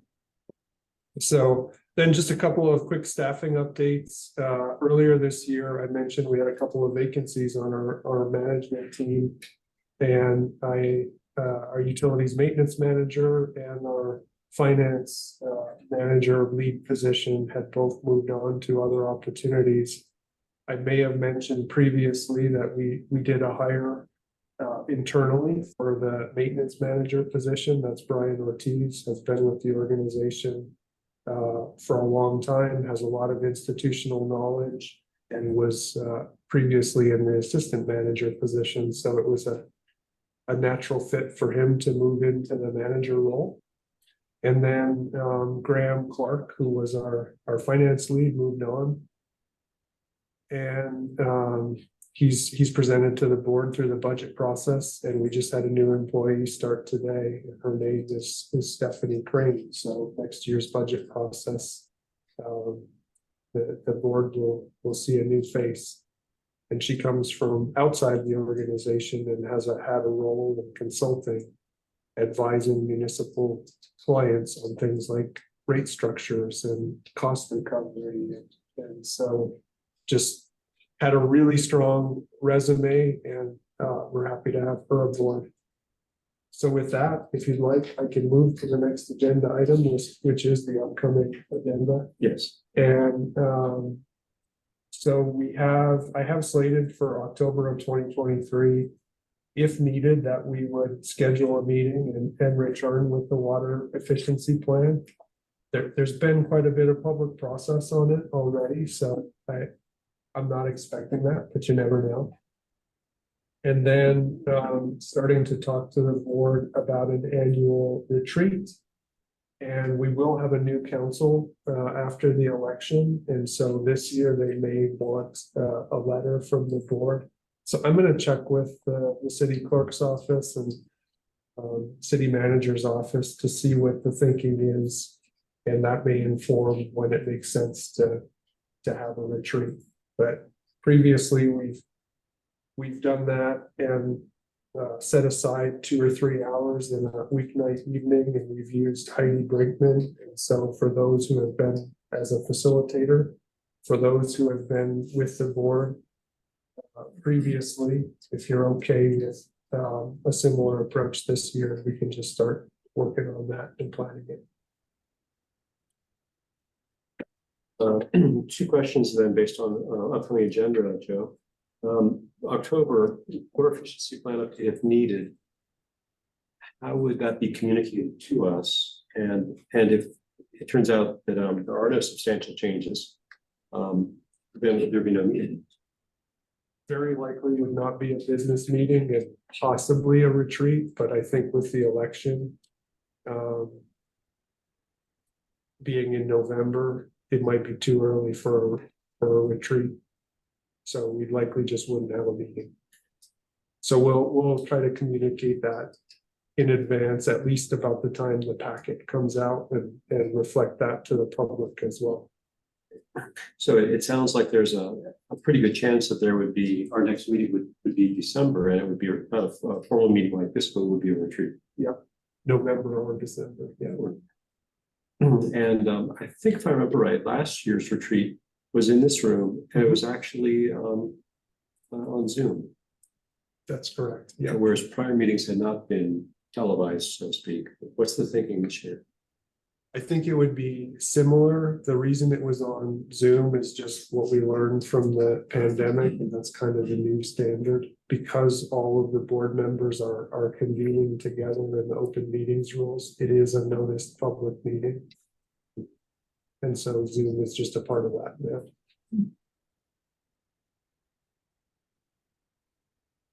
So then in terms of process, we would not know about if there's going to be an October meeting until when? I will commit to letting you know the week or 10 days before that we normally publish the packet, and I'll try to get that information to you soon if we can. At the October 6th. Yeah. Date. The next one happens in November 1st. Right? Seems early. Maybe I have it in my calendar wrong, so don't. It's usually the third Monday of the Yeah, and month. it's like November 20th. Yeah. And then when would the December meeting be if we had a retreat in December? Would it be at the same time as the normal meeting? We've tried to avoid December the last several years, in part because of the timing of when council needs the information from the board. It would, if it happened in December, it would likely be first 10 days kind of thing. Not the normal third Monday if it's a retreat. That's fair. Yeah. And the November meeting, what date did we have scheduled? 20. And when is Thanksgiving this year? Is the 23rd. So it would be the Monday of Thanksgiving week if we had it on that date. Yeah, that's hard because the schools are out all week. Right. I think there's a good chance, and we did the water quality update tonight. The most significant thing was the Boulder Reservoir situation. We've typically set aside a meeting in the fall for water quality updates. But beyond that, there was really no reason to convene a meeting. So in all likelihood, the remaining thing for the board this year would be the retreat. And First probably Mondays of done- December. we probably need to, or we've done what we need to do in terms of meeting with the board and action items. Yes, given the scheduled RAD meeting of November 20th of Thanksgiving week, I would agree that the retreat being in the first 10 days or so of December would be preferable. Yeah. We're on the same page, and I'm pretty sure our facilitator's not. I've already heard that not available for November 20th anyway, so we would have to reschedule. Good, so then we're looking at potentially an October meeting if need be, but then the next time for sure would be the retreat in sometime the first 10 days or so of December. Correct. Very good. Any final comments from board members? With that, is there a motion to adjourn? Motion to adjourn. A second? All in favor of adjourning? Aye. Unanimous? This meeting is adjourned. Thank you all for your attention, and we will see you in either October or potentially early November, December. Yep. Sounds good. Thank you for the discussion tonight. It's good engaged discussion, so appreciate it.